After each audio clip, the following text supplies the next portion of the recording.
ದೋಸ್ತಿ ಏನೋ ಆಗೋಗಿದೆ. ಆದರೆ ಬಿಜೆಪಿ ಎಷ್ಟು ಸೀಟ್ಗಳನ್ನು ತೆಗೆದುಕೊಳ್ಳುತ್ತೆ, ಜೆಡಿಎಸ್ ಎಷ್ಟು ಸೀಟ್ಗಳನ್ನು ತೆಗೆದುಕೊಳ್ಳುತ್ತೆ, ಎಷ್ಟು ಕ್ಷೇತ್ರಗಳಲ್ಲಿ ಸ್ಪರ್ಧೆ ಮಾಡ್ತಾರೆ, ಇವೆಲ್ಲ ಹಲವು ಚರ್ಚೆಗಳು ಹಲವು ರೀತಿಯಲ್ಲಿ ನಡೀತಾ ಇದ್ದಿದ್ದು. ಬಿಜೆಪಿ ಬಿಟ್ಕೊಡೋದಿಲ್ಲ, ಜೆಡಿಎಸ್ಗೆ ಒಂದೆರಡು ಕೊಟ್ಬಿಡ್ತಾರೆ, ಹೀಗೆಲ್ಲ ಬಹಳ ಚರ್ಚೆ ಆಗ್ತಿತ್ತು. ಆದರೆ ಎಲ್ಲವೂ ಕ್ಲಿಯರ್ ಆಗಬೇಕಲ್ಲ. ಸೊ ದೆಹಲಿಯಲ್ಲಿ ಬಿಜೆಪಿ ಜೆಡಿಎಸ್ನ ಸೀಟು ಹಂಚಿಕೆ ಫೈನಲ್ ಮೀಟಿಂಗ್ ಇವತ್ತು ನಡೆಯಲಿದೆ. ಬಿಜೆಪಿ ಹೈಕಮಾಂಡ್ ನಾಯಕರ ಜೊತೆಗೆ ಕುಮಾರಸ್ವಾಮಿ ಅವರು ಫೈನಲ್ ಮಾತುಕತೆ ಅಂತಿದ್ದಾರೆ. ಫೈನಲ್ ಆಗ್ಲಿಕ್ಕಿಲ್ಲ ಅನ್ಸುತ್ತೆ. ಅಮಿತ್ ಶಾ, ಜೆಪಿ ನಡ್ಡಾ ಜೊತೆಗೆ ಸೀಟು ಹಂಚಿಕೆ ಕುರಿತು ಇವತ್ತು ಅಂತಿಮ ಮಾತುಕತೆ ಆಗುತ್ತೆ. ಬಹುತೇಕ ಇವತ್ತೇ ಸೀಟು ಹಂಚಿಕೆ ಫೈನಲ್ ಸಾಧ್ಯತೆ ಅಂತಿದ್ದಾರೆ. ಜೆಡಿಎಸ್ಗೆ 3 ಸೀಟ್ ಫೈನಲ್ ಸಿಗುತ್ತಾ ಅಥವಾ 4 ಸೀಟ್ ಫೈನಲ್ ಆಗುತ್ತಾ? ಜೆಡಿಎಸ್ ಪ್ರಾಬಲ್ಯ, ಒಕ್ಕಲಿಗ ಪ್ರಾಬಲ್ಯ, ಹಳೆ ಮೈಸೂರು ಭಾಗದಲ್ಲಿ ಸರ್ವೆಯನ್ನ ಕುಮಾರಸ್ವಾಮಿ ಅವರು ಮಾಡಿಸಿದ್ದಾರೆ. ಜೆಡಿಎಸ್ನ ಫಾರ್ಮುಲಾ ಏನು, ಬಿಜೆಪಿಯ ಲೆಕ್ಕಾಚಾರ ಏನು, ಇವೆಲ್ಲವನ್ನ ಕೂಡ ಈಗ ನೋಡಬೇಕು. ಸೊ ಹಾಗಾಗಿ 3 ಸೀಟಿಗೆ ಖುಷಿ ಪಡ್ತಾರಾ, 4 ಸೀಟಿಗೆ ಖುಷಿ ಪಡ್ತಾರಾ? ಮುಂಚೆ 7 ಸೀಟ್ಗಳನ್ನು ಜೆಡಿಎಸ್ ಕೇಳ್ತಾ ಇತ್ತು, ಹಳೆ ಮೈಸೂರು ಭಾಗದಲ್ಲಿ ನಮಗೆ ಕೊಡಿ ಅಂತ ಹೇಳಿ. ಈಗ 3-4 ಸೀಟ್ಗಳಿಗೆ ಮಾತ್ರ ಸಮಾಧಾನ ಆಗುತ್ತಾ? ಸೊ ಈಗ ಜೆಡಿಎಸ್ ಕೇಳ್ತಾ ಇರುವಂಥ ಸೀಟ್ಗಳು ಎಷ್ಟು ಅನ್ನೋದ್ರ ಮೇಲೆ ಇದೆಲ್ಲವೂ ಕೂಡ ಡಿಪೆಂಡ್ ಆಗುತ್ತೆ.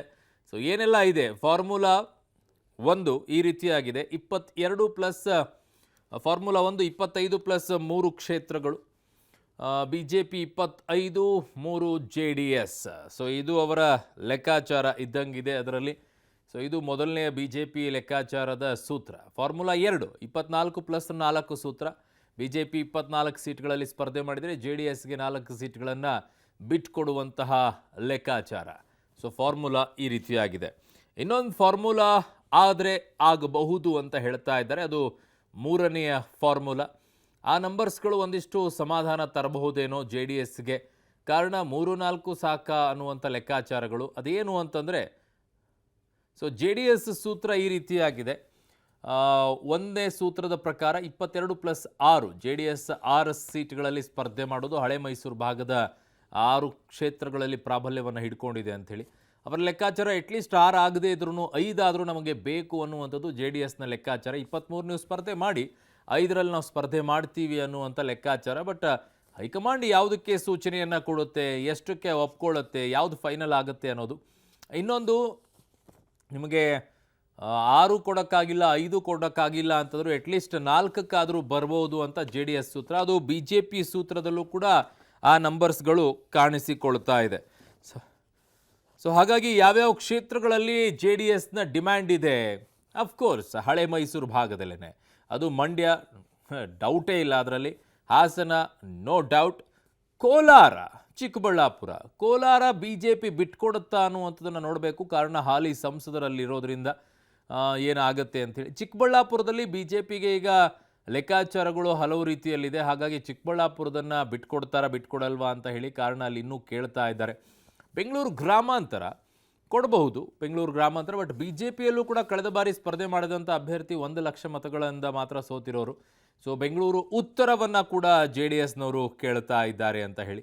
ಸೊ ಬೆಂಗಳೂರು ಉತ್ತರ ಈಗಾಗಲೇ ಸದಾನಂದ ಗೌಡರು ಇದ್ದಂಥ ಕ್ಷೇತ್ರ, ಅವರು ಬಿಟ್ಟುಕೊಟ್ಟಿದ್ದಾರೆ. ಹಾಗಾಗಿ ಅದನ್ನು ಈ ಸಲ ಜೆಡಿಎಸ್ಸಿಗೆ ಕೊಡ್ತಾರಾ ಗೊತ್ತಿಲ್ಲ. ಸೊ ಇನ್ನು ಯಾವ ಕ್ಷೇತ್ರದಲ್ಲಿ ಜೆಡಿಎಸ್ ಡಿಮ್ಯಾಂಡ್ ಇಡ್ತಾ ಇದೆ, ಈಗಾಗಲೇ ಹೇಳಿದೆ ನಿಮಗೆ, ಮಂಡ್ಯ, ಹಾಸನ. ಸೊ ಇವಿಷ್ಟು ಅವರಿಗೆ ಹೆಚ್ಚಿನ ರೀತಿಯಾದಂತಹ ಆಸೆಯನ್ನು ಇಟ್ಕೊಂಡು ಕೂತಿದ್ದಾರೆ. ಎಸ್ಪೆಷಲಿ ತುಮಕೂರು, ಕೋಲಾರ, ಬೆಂಗಳೂರು ಗ್ರಾಮಾಂತರ, ಚಿಕ್ಕಬಳ್ಳಾಪುರ, ಬೆಂಗಳೂರು ಉತ್ತರ, ಮೈಸೂರು, ಕೊಡಗು, ಇವು ಕೂಡ ಸಾಧ್ಯತೆ ಅಂತ ಹೇಳುತ್ತಾ ಇದ್ದಾರೆ. ಕೆಲವು ಕ್ಷೇತ್ರಗಳು ಡಿಮ್ಯಾಂಡ್ ಇಡಬಹುದು, ಬಟ್ ಆ ಕ್ಷೇತ್ರದಲ್ಲಿ ಈಗಾಗಲೇ ಹಾಲಿ ಸಂಸದರಿದ್ದಾರಲ್ಲ, ಅವ್ರನ್ನ ತಪ್ಪಿಸಿ ಜೆಡಿಎಸ್ಗೆ ಟಿಕೆಟ್ ಕೊಡುವಷ್ಟು ದೊಡ್ಡ ಮನಸ್ಸನ್ನು ಬಿಜೆಪಿಯ ಹೈಕಮಾಂಡ್ ಮಾಡುತ್ತೋ ಗೊತ್ತಿಲ್ಲ. ಈ ಪ್ರಶ್ನೆಯನ್ನು ನೇರವಾಗಿ ನನ್ನ ಪೊಲಿಟಿಕಲ್ ಬ್ಯೂರೋಯಿಂದ ನನ್ನ ಸಹೋದ್ಯೋಗಿ ಶ್ರೀನಿವಾಸರಾವ್ ದಳವೆ ಕೇಳೋಣ. ಶ್ರೀನಿವಾಸ್, ಕೆಲವು ಕ್ಷೇತ್ರಗಳಲ್ಲಿ ಈಗ ಕೋಲಾರ, ಚಿಕ್ಕಬಳ್ಳಾಪುರ ಜೊತೆಗೆ ಮೈಸೂರು ಇಂತಹ ಭಾಗಗಳಲ್ಲಿ ಬಿಜೆಪಿ ತನ್ನ ಅಭ್ಯರ್ಥಿಗಳನ್ನು ಇಟ್ಕೊಂಡಿದ್ದಾರೆ. ಅದನ್ನು ಬಿಟ್ಟು ಜೆಡಿಎಸ್ಗೆ ಸೀಟನ್ನು ಕೊಡುವಷ್ಟು ದೊಡ್ಡ ಮನಸ್ಸನ್ನು ಬಿಜೆಪಿ ಮಾಡುತ್ತೋ ಹೈಕಮಾಂಡು? ಅರುಣ್, ಬಿಜೆಪಿ ಮುಂದೆ ಇರುವಂತದ್ದು ಕರ್ನಾಟಕದಿಂದ ಕಳೆದ ಬಾರಿ ಗೆದ್ದಷ್ಟು ಅಥವಾ ಅದಕ್ಕಿಂತ ಹೆಚ್ಚು ಕ್ಷೇತ್ರಗಳನ್ನ ಗೆಲ್ಲಬೇಕು ಅನ್ನುವಂಥದ್ದು. ಸೊ ಅದಕ್ಕೆ ಬೇಕಾದಂತಹ ತಂತ್ರಗಾರಿಕೆಗಳನ್ನ ಬಿಜೆಪಿ ಹೈಕಮಾಂಡ್ ಮಾಡ್ತಿದೆ. ಈಗಾಗಲೇ ಅನೇಕ ಸುತ್ತಿನ ಸರ್ವೆನ ರಾಜ್ಯದ ವಿಚಾರವಾಗಿ ತೆಗೆದುಕೊಂಡಿದೆ. ಹೌದು, ನೀವು ಕೇಳಿದಂತೆ ಅನೇಕ ಕ್ಷೇತ್ರಗಳಲ್ಲಿ ಹಾಲಿ ಬಿಜೆಪಿ ಎಂಪಿಗಳಿದ್ದಾರೆ. ಅವರನ್ನ ತಪ್ಪಿಸಿ ಜೆಡಿಎಸ್ಗೆ ಸೀಟ್ ಕೊಡಕ್ಕಾಗುತ್ತಾ ಗೊತ್ತಿಲ್ಲ. ಆದ್ರೆ ಒಂದಂತೂ ಸ್ಪಷ್ಟ, ನಾನು ಈಗಾಗಲೇ ಹೇಳಿದಾಗೆ ಅವರಿಗಿರುವಂತದ್ದು ಅಂತಿಮವಾಗಿ ಗೆಲುವಿನ ಲೆಕ್ಕಾಚಾರ. ಗೆಲ್ಲುವಂತ ಕ್ಷೇತ್ರದಲ್ಲಿ ಅದು ಬಿಜೆಪಿ ಅಭ್ಯರ್ಥಿ ಆಗಿರ್ಬೋದು ಅಥವಾ ಜೆಡಿಎಸ್ ಅಭ್ಯರ್ಥಿ ಆಗಿರ್ಬೋದು, ನಮಗೆ ಆ ಕ್ಷೇತ್ರ ಗೆಲ್ಲಬೇಕು ಅನ್ನುವಂತ ಲೆಕ್ಕಾಚಾರ ಮಾತ್ರ ಬಿಜೆಪಿ ಹೈಕಮಾಂಡ್ ಮುಂದೆ ಇದೆ. ಹಾಗಾಗಿ ಆ ಲೆಕ್ಕಾಚಾರದಲ್ಲಿ ಈಗ ನಾವು ಹೇಳಿದಂತ ಕ್ಷೇತ್ರಗಳು, ಮಂಡ್ಯಗೆ ಸುಮಲತಾ ಅವರು ವಿರೋಧ ಮಾಡ್ತಿದ್ರು ಕೂಡ ಅಲ್ಲಿ ದೊಡ್ಡ ಮಟ್ಟದಲ್ಲಿ ಜೆಡಿಎಸ್ ಅವರು ನಮಗೆ ಅದು ಬೇಕು ಅನ್ನುವಂತ ಲೆಕ್ಕಾಚಾರದಲ್ಲಿ ಚರ್ಚೆಗಳಾಗ್ತಿದ್ದಾವೆ. ಮಂಡ್ಯ ಒಂದು ಗೊಂದಲ ಆಗ್ಬೋದು, ಅದನ್ನು ಹೊರತುಪಡಿಸಿ ಹಾಸನಕ್ಕೇನು ತೊಂದರೆ ಇಲ್ಲ ಅಂತ ಅನ್ಸುತ್ತೆ. ಕೋಲಾರದಿಂದನೂ ಕೂಡ ಬಿಜೆಪಿ ಎಂಪಿ ಇದ್ರೂ ಕೂಡ ಅಲ್ಲಿ ಜೆಡಿಎಸ್ ಏನಾದ್ರು ಸ್ಪರ್ಧೆ ಮಾಡಕ್ಕೆ ಒಪ್ಪಿಗೆ ಮಾಡಿದ್ರೆ ಹೈಕಮಾಂಡ್ ಒಪ್ಪಬಹುದು. ಬೆಂಗಳೂರು ಗ್ರಾಮಾಂತರ ಕೂಡ ಸಮಸ್ಯೆ ಆಗೋದಿಲ್ಲ. ಇನ್ನು ಬೆಂಗಳೂರು ಉತ್ತರದಲ್ಲಿ ಸದಾನಂದ ಗೌಡರು ಕ್ಷೇತ್ರ ಬಿಟ್ಟಿರೋದ್ರಿಂದ ಅದು ಕೂಡ ಯಾವುದು ಗೊಂದಲಗಳು ಆಗೋದಿಲ್ಲ ಅನ್ನುವಂಥದ್ದರೆ, ಮಂಡ್ಯ ಕ್ಷೇತ್ರವನ್ನು ಹೊರತುಪಡಿಸಿ ಉಳಿದ ಡಿಮ್ಯಾಂಡ್ ಇರುವಂತಹ ಕ್ಷೇತ್ರಗಳಿಗೆ ಬಿಜೆಪಿ ಹೈಕಮಾಂಡ್ ಜೆಡಿಎಸ್ ನಲ್ಲಿ ದೊಡ್ಡ ಮಟ್ಟದ ಗೊಂದಲಗಳು ಆಗೋದಿಲ್ಲ. ಹಾಗಾಗಿನೇ ಮಂಡ್ಯ ಕ್ಷೇತ್ರವನ್ನು ಹೊರತುಪಡಿಸಿ ಬೇರೆ ಕಡೆ ಈಸಿ ಆಗ್ಬೋದು ಅಂತ ಅನ್ಸುತ್ತೆ. ಸೊ ಒಟ್ಟಾರೆಯಾಗಿ ಇವತ್ತಿನ ಮಾತುಕತೆಯಲ್ಲಿ ಬಹುಶಃ ಯಾಕಂದ್ರೆ ಈಗಾಗಲೇ 2-3 ಮಾತುಕತೆಗಳು ಬಿಜೆಪಿ ಹೈಕಮಾಂಡ್ ಜೊತೆ ಆಗಿದೆ. ಅಂತಿಮವಾದಂತ ಮಾತುಕತೆ ಇವತ್ತು ಅಂತ ಹೇಳಲಾಗ್ತಿದೆ.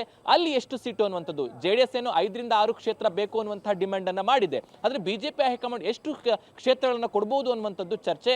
ಬಹುಶಃ 3 ಅಥವಾ 4 ಕ್ಷೇತ್ರಕ್ಕೆ ಬಿಜೆಪಿ ಹೈಕಮಾಂಡ್ ಒಪ್ಕೊಳ್ಬಹುದು ಅನ್ನುವಂತಹ ಲೆಕ್ಕಾಚಾರವೂ ಕೂಡ ಇರುವಂಥದ್ದು. ಅಂತಿಮವಾಗಿ ಅಮಿತ್ ಶಾ ಅವರ ಭೇಟಿ ಬಳಿಕ ಎಷ್ಟು ಕ್ಷೇತ್ರ ಜೆಡಿಎಸ್ಗೆ, ಎಷ್ಟು ಕ್ಷೇತ್ರ ಬಿಜೆಪಿಗೆ ಅನ್ನುವಂಥ ಮಾಹಿತಿಗಳು ನಮಗೆ ಲಭ್ಯವಾಗುತ್ತೆ ಅಂತ ಅನ್ಸುತ್ತೆ. ಅರುಣ್.